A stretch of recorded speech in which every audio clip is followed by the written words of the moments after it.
From Western School District, School Counselor Josh Smith. Hey, Josh. Hey, Bart. Great to be back with you again today. Yeah, good to see you. Josh was with us quite a bit during the early days of the pandemic. Can you believe it's been 5 years? No, I can't believe it's been 5 years. I was talking with the kids the other day, and you remember when we had the 2 weeks where they said stay home for 2 weeks, stop the spread. And I told the kids, enjoy your 2 weeks because you're going to be back in school before you know it. And then school got called, nobody went back to work, and it turned into the longest summer break of all time. And we say that lightly, but we also say it respectfully. But it's crazy to think that was 5 years ago. So has everyone recovered as if it never existed? I don't think it'll ever be like it never existed. But I do think we're probably as back to normal as we can be. And as far as I can tell in school, this is the most normal it's felt in a long time. Wow, it took this long. Yeah, and I think this is the first group that wasn't in the high school when it happened. First time that they were in 7th or 8th grade, and so now they're 4 years in the high school, even though there was some virtual learning happening during that first year or two. I had forgotten about some of the things that really I was reminded this week, and it's some of the little things that I saw a picture of someone with really long hair, and he said, we couldn't get haircuts for months.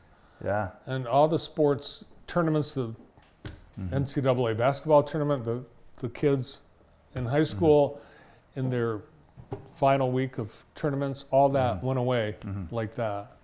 And even when we're coming out of it, thinking back to when they used to have to wear masks on the basketball court, and your granddaughter and my daughter play each other in basketball, and I went back and looked at some of the pictures, and they have to wear, we're trying to wear masks, and some of them are on their chin and around their neck, and yeah, it's kind of a crazy time. Yeah, it's hard to believe. I always thought, wow, these kids, and I think about, I had a kindergartner at the time as a grandchild, and it was like, whatever. To me, their mind was, well, whatever. If I got to wear this, I got to do that. It's just, goes with the territory. Yeah, I think one of the silver linings is we got to spend a lot more time with our kids than we will ever be able to again, as parents and as families. I think too, trying to see the silver lining in those things and seeing the glass half full is important. Some of the positives that I think we've noticed in the schools are the improvements that we were able to make in virtual learning during that time we were forced into it. And while the technology we were all aware of, but maybe we didn't use it very well. And now that we've had so much experience with it, we probably use that a lot better as far as a technology standpoint than we ever have before. And that includes even virtual doctor visits now outside of the school setting. All of us can seem to operate those virtual meetings in a lot better way than we ever could before. Yeah, we feel it here at GTV. We think nothing of hopping on Zoom to meet with someone that's not around, and it's almost second nature. I think too, the other thing that we see in the schools that is a benefit of having gone through COVID is the renewed, I would say, emphasis on mental health, and being that it's okay to reach out for help if you need it. I think maybe before the pandemic, there was a pretty big stigma or maybe even embarrassment if you had to get help with emotional struggles and anxiety and depression. And I think one of the things that COVID did was normalize it. So it is okay to ask for help, and it's actually a really good thing to do. You don't have to be embarrassed. Do you think that there are more people that are having mental health issues because of the pandemic that makes it more apparent that there are people that need help? I think in the first few years, it really had a spike in anxiety and depression and mental health issues. I think maybe that's leveled off a little bit, but we're seeing, I think what we're seeing now are struggles in different ways as a result. So maybe not quite as much anxiety or depression, specifically because of COVID.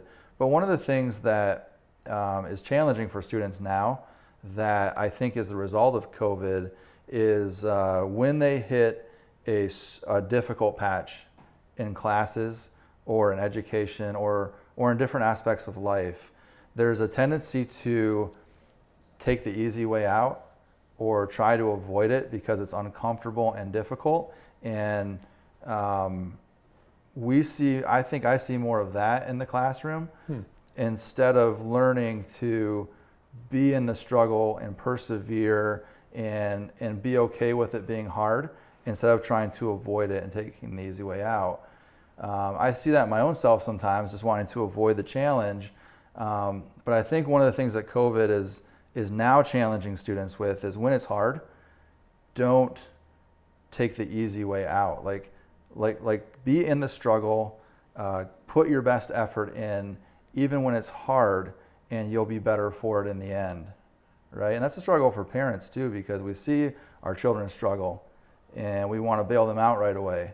And sometimes it's good to let them be challenged and struggle a little bit so that they can then learn those skills for down the road, right? So it's related for sure. Was it easier? So let's think about the way it was 5 years ago. You had 4 kids of your own, all around the kitchen table, all fighting for bandwidth and quiet and help and time and everything else.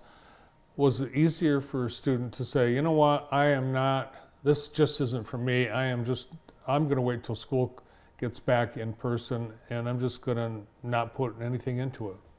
Yeah, and so if you don't have a teacher that's there present to say, let's refocus, let's reset and get back to work, it was probably a lot easier to just go, not now or not today. And even as a parent, we could work with our children on that, but it's just different when it's your parent talking to you instead of a teacher. So that would definitely bring its own challenges too. I think another challenge is the lowered attention span. I think we always had low attention spans, but during COVID, when so much of it was digital and iPads and phones and things like that, I think now back in the classroom, there's probably a lot more or a lot less of an attention span. And so constant challenge of staying focused, staying on task, even when it might be less than interesting or something they don't really want to do, right? So do the kids have devices in your school? Their classrooms? At Western, every student has an iPad. Okay, so there's something right in front of them that they could be diddling with that isn't schoolwork. Yeah, it's possible. Our teachers do a really great job of monitoring that, but part of it is the work is on the iPad in many cases, so they can stay engaged, stay focused, and there's different things that are done to monitor and supervise that, but it can be a challenge for sure. Were there students seniors during 2020 that just never graduated that you can blame on COVID?